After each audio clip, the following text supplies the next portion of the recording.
ஆண்டவராகிய இயேசு கிறிஸ்துவின் நாமத்தில் வாழ்த்துதலை தெரிவித்துக் கொள்கிறேன். இயேசுவே இரட்சகர் என்ற நிகழ்ச்சியின் மூலம் மறுபடியும் உங்களை சந்திப்பது மிக்க மகிழ்ச்சி. கர்த்தராகிய இயேசு கிறிஸ்து தாமே உங்களை ஆசீர்வதிப்பாராக. எனக்கு அன்பார்ந்த தேவஜனமே, தேவன் வைத்திருக்கிற நன்மைகளை, அநாதி திட்டத்தின்படி வைத்திருக்கிற அந்த நன்மைகளை மனுகுலம் விசேஷமாய் சபை பெற்றுக்கொள்ள கர்த்தர் விரும்புகிறார். அதற்கு வேதத்திலே நிறைய ஆதாரங்களை கர்த்தர் நமக்கு வைத்திருக்கிறார். அந்த வசனத்தின்படி நம்முடைய வாழ்க்கையை ஒப்பு கொடுக்கும்போது, அந்த வசனத்தின்படி வாழ ஒப்பு கொடுக்கும்போது கர்த்தர் நம்மை ஆசீர்வதிக்கிறார். அப்போஸ்தலர் 3ஆம் அதிகாரம் 20ஆம் வசனத்திலே நாம் பார்க்கிறோம். வேதம் தெளிவாய் சொல்லுகிறது, நீங்கள் மனம் திரும்பி குணப்படுங்கள். நீ மனம் திரும்பி குணப்படு என்று வேதத்திலே நாம் வாசிக்கிறோம். இன்றைக்கு சபைக்கு கர்த்தர் நமக்கு வாக்கு பண்ணுகிறார், நீ மனம் திரும்பி குணப்படு. ஏன்? காரணம் என்ன?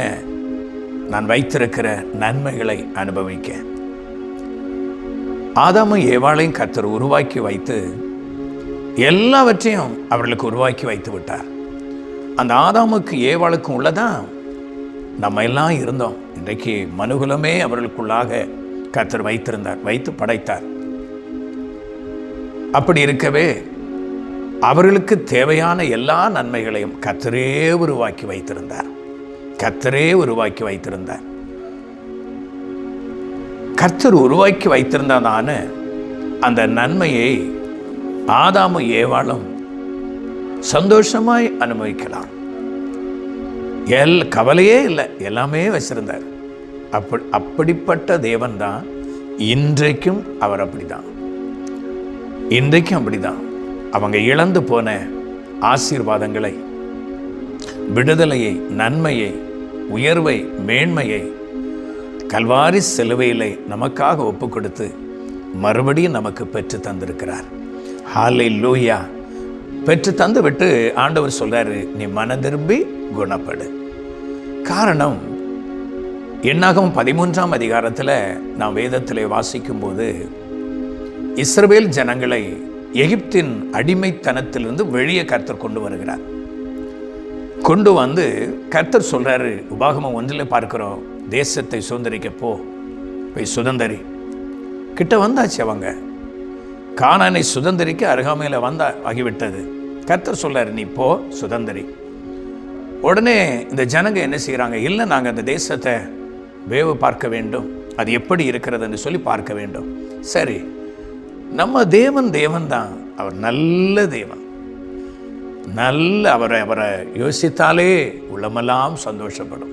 பாருங்க, படைத்த மனுஷன், அவரால் உருவாக்குற மனுஷன் சொல்ற, நாங்க போய் பார்க்கணும், சந்தோஷம். உடனே ஆண்டவர் அனுமதி கொடுக்கிறார். சரி, போய் பாரு.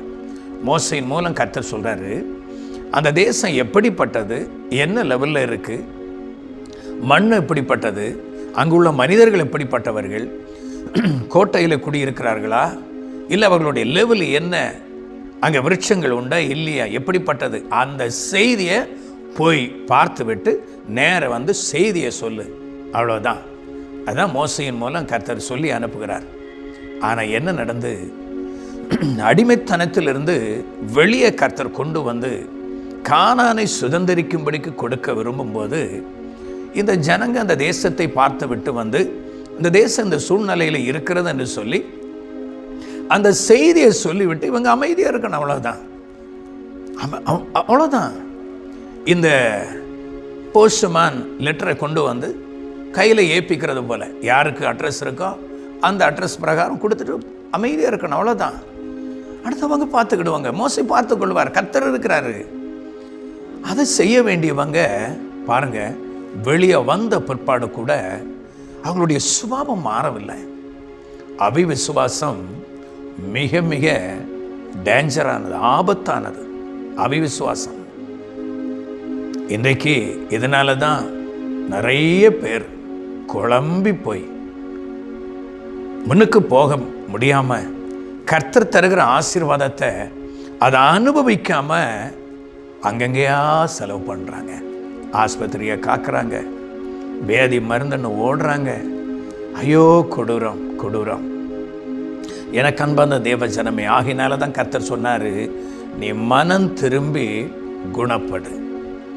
குணப்படு, மனம் திரும்பணும், குணப்படணும். ஆனால் இந்த ஜனங்க செய்தியை, கானான் செய்தியை கொண்டு வந்து சொல்லிவிட்டு அமைதியாக இருக்க வேண்டிய ஜனம் அடுத்து சொல்லுது, நம்மளால் முடியாது, போக முடியாது. அந்த ஜனங்கள் நம்மை காட்டிலும் பலவான்கள். பாலும் தேனும் ஓடுகிற தேசத்தில் வாழ்கிற ஜனம் எப்படி இருக்கும்? அப்படிதான் இருக்கும். ஆனால் அவங்க சொல்லிவிட்டு அமைதியாக தேசத்தின் காரியங்களை சொல்லிவிட்டு, செய்தியை சொல்லிவிட்டு அமைதியாக இருக்க வேண்டிய ஜனம் நம்மளால் முடியாது, போக முடியாது, அவங்க நம்ம கொன்றுவாங்க, ஐயோன்னு சொல்லி கூச்சல் போடுறாங்க. அவிவிசுவாசத்தில் நிரப்பப்பட்டு, எவ்வளோ வேதனைக்குரிய காரியம் பாருங்க.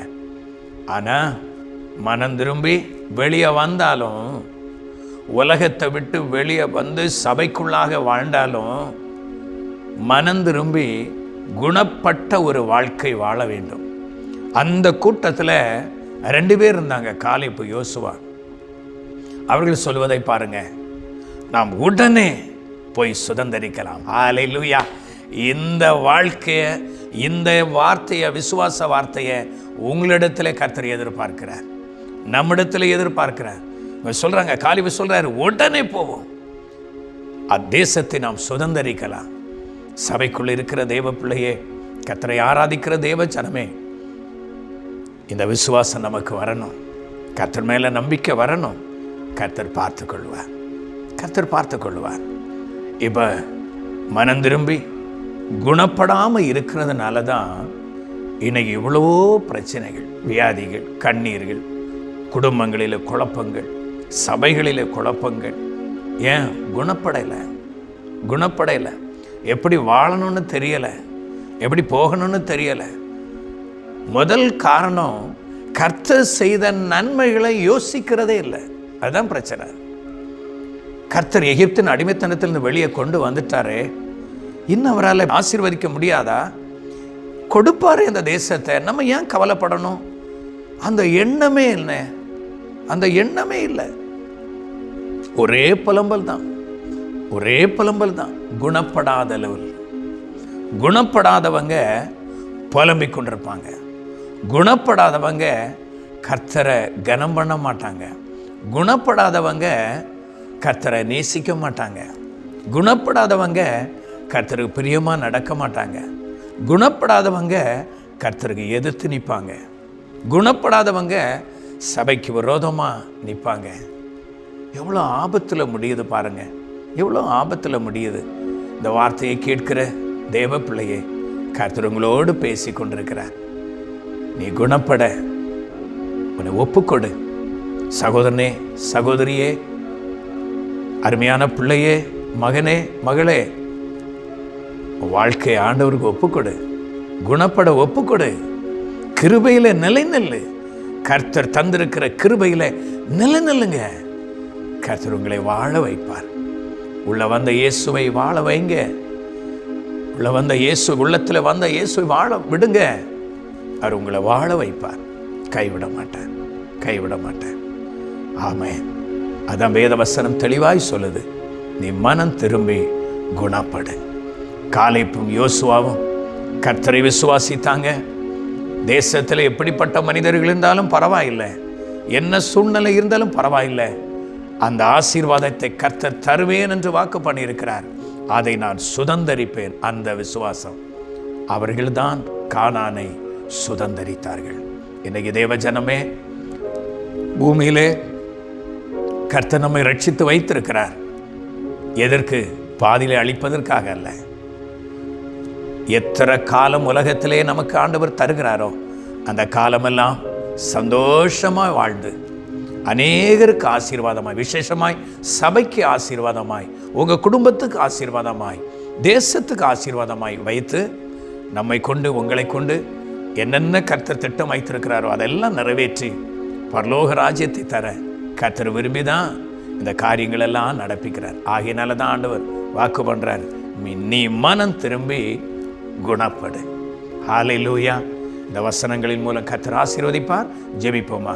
அன்பின் ஆண்டவரே, இந்த அருமையான வேளையிலும் இந்த வார்த்தைகளை கேட்டுக்கொண்டிருக்கிற, பார்த்து கொண்டிருக்கிற இந்த அருமையான சகோதரனுக்காக, சகோதரிக்காக, அருமையான தம்பி தங்கச்சிக்காக, அருமையான பிள்ளைகளுக்காக ஜெபிக்கிறாப்பா.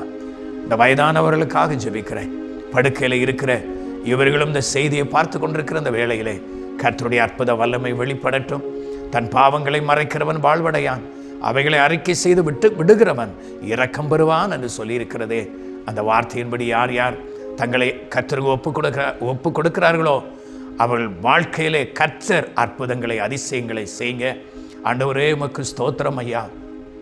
தன்னுடைய வாழ்க்கையிலே வந்ததான இடதல்னால் நொறுங்கி போய் ஒடுங்கி போய் இருக்கிற இவர்கள் இயேசுவின் நாமத்தில் விடுதலை பெற்றுக்கொள்வார்களாக. அற்புதம் நடக்கட்டும் ஐயா, அதிசயம் நடக்கட்டும். உங்களுடைய வார்த்தை அவர்களுக்கு விடுதலையை கொண்டு வரட்டும். உங்க வார்த்தை அவர்களுக்கு ஜீவனை கொண்டு வரட்டும். எழும்பி நிற்கட்டும். ஹல்லேலூயா. குடும்பத்திலே, சமுதாயத்திலே எழும்பி நிற்பார்களாக, சபையில் எழும்பி நிற்பார்களாக கர்த்தருக்காக. உமக்கு ஸ்தோத்திரம் ஐயா. இந்த வார்த்தையின் மூலம் ஆண்டவரே இவர்களை ஆசீர்வதித்து ஜெபிக்கிறேன். கர்த்தர் ஆசீர்வதிக்கிற அன்பிற்காய் ஸ்தோத்திரம். நீர் ஆசீர்வதித்து நன்றி செலுத்துகிறோம். இயேசு ரட்சகர் மூலம் ஜெபிக்கிறோம் ஜீவனுள்ள நல்ல பிதாவே. ஆமென், ஆமென், ஆமென். கர்த்தர் தாமே உங்களை ஆசீர்வதிப்பாராக. மறுபடியும் இயேசுவை ரட்சகர் என்ற நிகழ்ச்சியின் மூலம் உங்களை சந்திக்க கர்த்தர் வாய்ப்பை தருவார் என்று சொல்லி விசுவாசித்து உங்களை நன்றி சொல்லுகிறேன். நீங்கள் பெற்ற நன்மைகளை எங்களோடு கூட பகிர்ந்து கொள்ளுங்க. கர்த்தர் உங்களை ஆசீர்வதிப்பார்.